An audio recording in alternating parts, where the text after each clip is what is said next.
The Election Commission has made preparations to demand 60 million rupees from the government for the by-elections in Tanahu Electoral Constituency 1, Chitwan 2 and Bara 2 slated for the 23rd of April. According to the Commission, the amount is to be spent only for the management of officials and printing of ballot papers. Good evening, I am Dahal. Let's begin with the main stories. Power struggle surfaces between Speaker of the House of Representatives and the ruling alliance. Efforts underway to curb the jurisdiction of the House Speaker.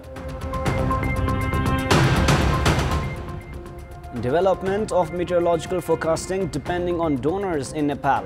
Unreliable predictions causing complications in alerting public about possible disasters. Russia says any attempt to arrest President Vladimir Putin based on International Criminal Court's warrant would amount to a declaration of war against the country. Terms the warrant outrageously partisan. And Nepali footballers continue leaving the country to seek opportunities abroad as ANFA remains indifferent to the issue. Suzal Shrestha announces retirement, leaves for Australia with Ranjit Kumar. Prime Minister Pushpa Kamal Dahal, who had assured of expanding the Council of Ministers after receiving the vote of confidence from the House of Representatives following conclusion of the elections of the President and the Vice President, is yet to do so. Prime Minister Dahal, who garnered the trust vote at the House of Representatives for the second time on the 20th of March, has not been able to hold a joint meeting of the alliance. Dahal, who is struggling to share the ministerial portfolios among the 10 parties of the alliance, has held separate talks with senior leaders of the alliance yesterday and today. He met with Nepali Congress leaders, including the party president Sherbhadra Dewa, at Balota today. Leaders of Nepali Congress, the largest body of the House of Representatives, are in favor of sharing ministerial portfolios on the basis of the number of seats at the House of Representatives. However, they have appeared flexible in this regard. Meanwhile, parties in the alliance have also begun holding discussions on the common minimum program of the government. It is the responsibility of the government and the Speaker to ensure the efficient performance of the House of Representatives. The Speaker schedules the meeting following consultations with the government. However, the two entities seem to have grown apart in recent days. Parliamentarians of the ruling parties have begun alleging the Speaker of not holding discussions regarding the Parliament sessions. This lack of collaboration has affected the development of the regulations of the House of Representatives. As a consequence, parliamentarians have registered an amendment proposal with the provision which would decrease the authority of the Speaker regarding identification of agendas and empowering the consultation committee. A total of 15 amendments have been proposed on the draft of the regulations of the House of Representatives. These amendments include topics including empowering the consultations committee and maximum use of information technology. Amendments proposed by parliamentarians of the alliance parties, Nepali Congress, CPN Maoist Center and CPN Unified Socialist, among others, are related to changes in the jurisdiction of the Speaker. They are of the opinion that empowering the consultation committee would ease in setting agendas at the House of Representatives. In our Public Voice segment, today we have asked regarding ways to keep the Parliament free from government interventions. Let us now take a look at what they had to say. Public Voice. सरकार र संसद आफ्नो उत्तरदायित्व आफ्नो जिम्मेवारी चाहिँ वहन गर्नु पर्यो संसदमा आएका विधेयकहरु संसदले नै काम कारबाही गरेर अगाडि बढ्नु पर्छ त्यसमा सरकारले अध्यादेश मार्फत चलाउने कुरा जुन छ यसलाई चाहिँ अन्त्य गरिनु पर्छ मन्त्रीमण्डलको विस्तार विज्ञहरूबाट गर्यो भने संसद सरकारको हस्तक्षेप संसदमा कम हुन्छ संसदले आफ्नो निर्वाचन क्षेत्रमा बोलेका बाचाहरू पूरा गर्न आफ्नो कार्यक्षेत्रमा काम गर्न निर्धक्क साथ गर्न दिनुपर्ने हुन्छ देशको विकासका लागि अगाडि बढाउनका लागि पार्टीगत दबाव हुनु हुँदैन भन्ने चाहिँ लाग्छ मेरो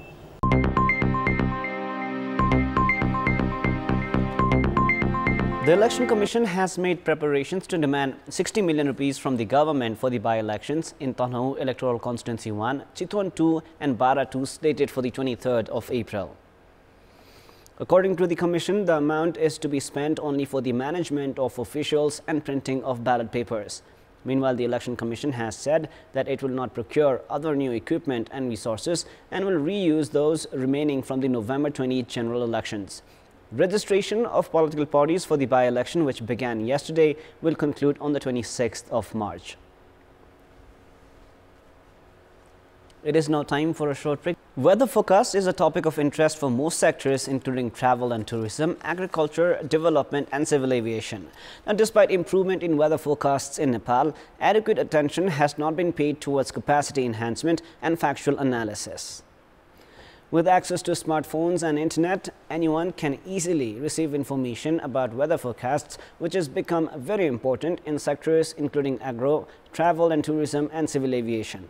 And despite identification of the significance of weather forecasts, the state has not made any investments for its development.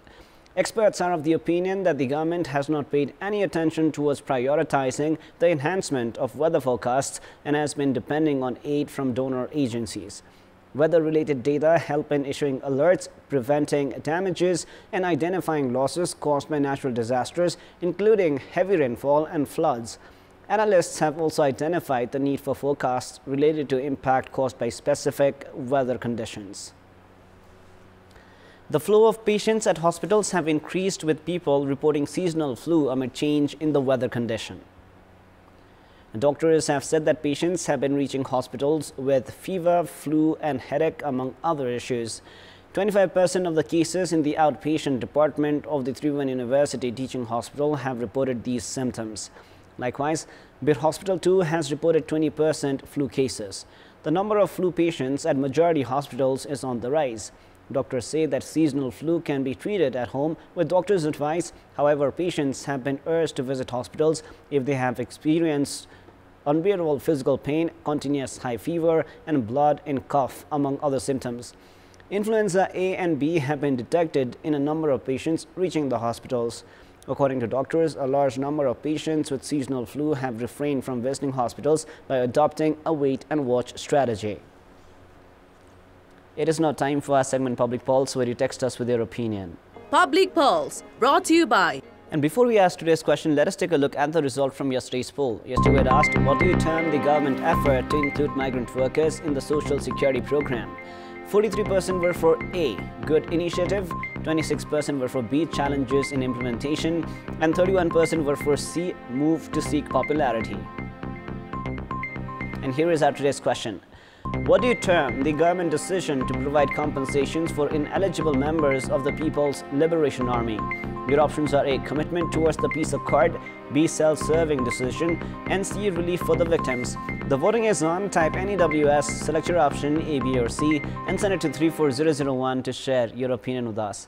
It is now time for the international news. Any attempt to arrest Russian President Vladimir Putin after the International Criminal Court (ICC) issued a warrant for the Kremlin chief would amount to a declaration of war against Russia, his ally Dmitry Medvedev has said today. The ICC issued an arrest warrant on Friday last week, accusing Putin of the war crime of illegally deporting hundreds of children from Ukraine. It said there are reasonable grounds to believe that Putin bears individual criminal responsibility. Former President Dmitry Medvedev told Russian media that the ICC, which countries including Russia, China and the United States do not recognize, was a legal non-entity and that had never done anything significant. Any attempt to detain Putin, though, would be a declaration of war, said Medvedev, who serves as deputy chairperson of Putin's powerful Security Council. The Kremlin says the ICC arrest warrant is an outrageously partisan decision, but meaningless with respect to Russia. Russian officials deny war crimes in Ukraine and say the West has ignored what it says are Ukrainian war crimes.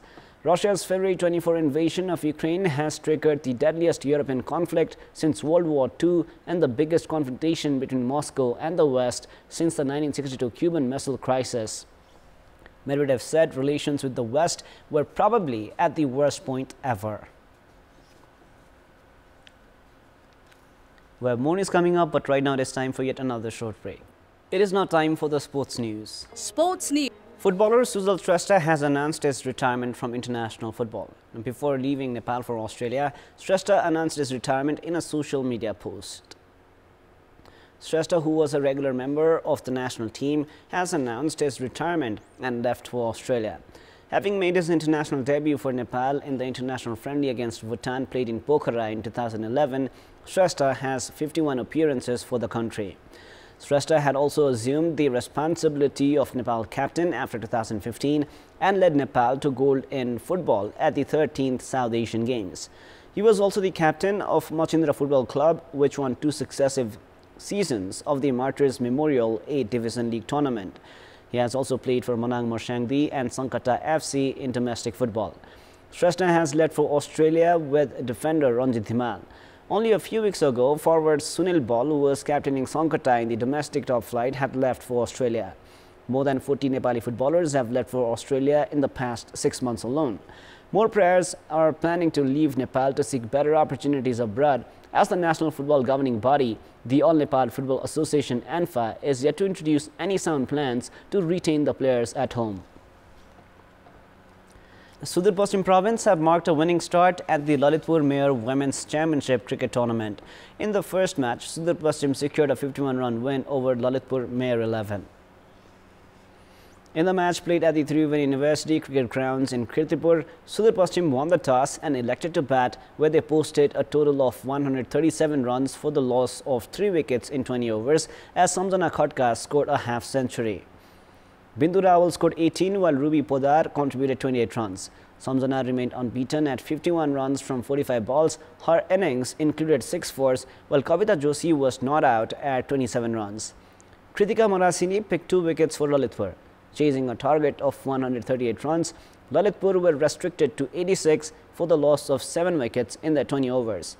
Lakshmi Chaudhary top scored with 25 runs, Helisa Gurung scored 19, while Kanchan Shrestha contributed 16. None of the other batters scored in double digits. Sudur Paschim Samjana was adjudged the player of the match. In another match of the tournament, an all-round performance from skipper Sita Rana Magar helped Armed Police Force secure a 10-wicket win over Madhya Province. APF won the toss and put Madhya to bat, where they were bowled out for a paltry 58 runs in 19.4 overs. Sana Praveen top scored for Madhya with 25 runs, while none of the other batters scored in double figures. Sonu Khatka picked 4 wickets while giving away only 9 runs in her 2.4 overs. Sita picked 3 wickets, while Rekha Rawal, Neri Thapa and Indu Verma shared a wicket apiece. In reply, APF chased the target in 7.3 overs without losing any wicket. Skipper Sita led the charge from the front as she scored 45 runs in 36 balls. Her innings included 9 fours. Church Boys have secured a 1-0 win over Triveni Army and progressed to the grand finale of the Ithari Gold Cup tournament. In the match played at the Ithari Stadium in Sunsari, an own goal from Army proved costly for the departmental side. Deepak Gurung conceded the suicide goal in the 22nd minute of the match. No goals were scored in the remainder of the match, which ensured the victory for Church Boys, who are in a tournament final for the first time since being promoted to the domestic top flight tournament, Martyrs Memorial A Division League. They will now play Sagarmatha Youth Club of Morang in the tournament final this Saturday. Winners of the tournament will receive 1 million rupees, while the runners-up will walk away with 500,000 rupees in cash prize. Bagmati Youth Club have progressed to the quarter-final round of the Kaptat Gold Cup tournament. In the inaugural match of the tournament played at the Dhangari Stadium today, Bagmati secured a 1-0 win over Armed Police Force. Anil Rana Magar scored the solitary goal of the match in the 4th minute to earn the win for Bagmati, who will now play Manang Morsangdi for a spot in the semi-finals. A Division side Kumaltar FC play Avenir FC Cameroon in the match slated for tomorrow. Winners of the tournament will receive 2.1 million rupees, the highest cash award for any tournament outside the Kathmandu Valley, while the runners-up will walk away with 1 million rupees. More sports news. The Asian Cricket Council has made public the schedule of the ACC Men's Premier Cup tournament, which hosts Nepal are to play Malaysia in the first match of the tournament. Based on the new schedule, the Group A includes Nepal alongside Oman, Qatar, Malaysia and Saudi Arabia. The Group B includes the United Arab Emirates alongside Hong Kong, Kuwait, Singapore and Bahrain. Meanwhile, the Asian Cricket governing body, the Asian Cricket Council, ACC, has also rescheduled the tournament, based on which it will be held in Kathmandu between April 18 to the 1st of May. Hosts Nepal are to play Malaysia on the 18th of April. They will take on Oman on April 21, Saudi Arabia on April 24 and Qatar on April 27. Top 2 teams of each group progress to semi-final round. Matches of the semi-final are slated for April 29, while the tournament final will be played on the 1st of May.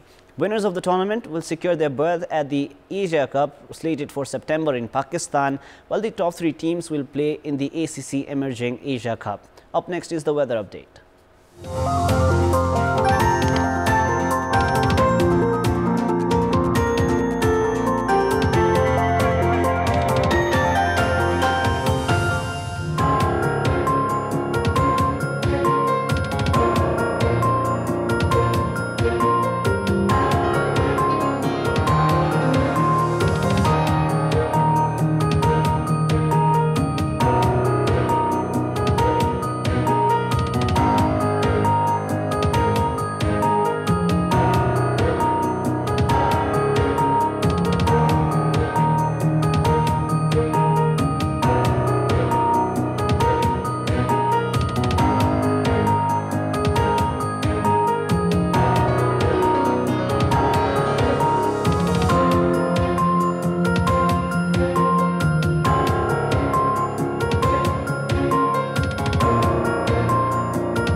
That is all for the moment. Up next is the news in Nepali. Thank you for staying with us. Goodbye for now.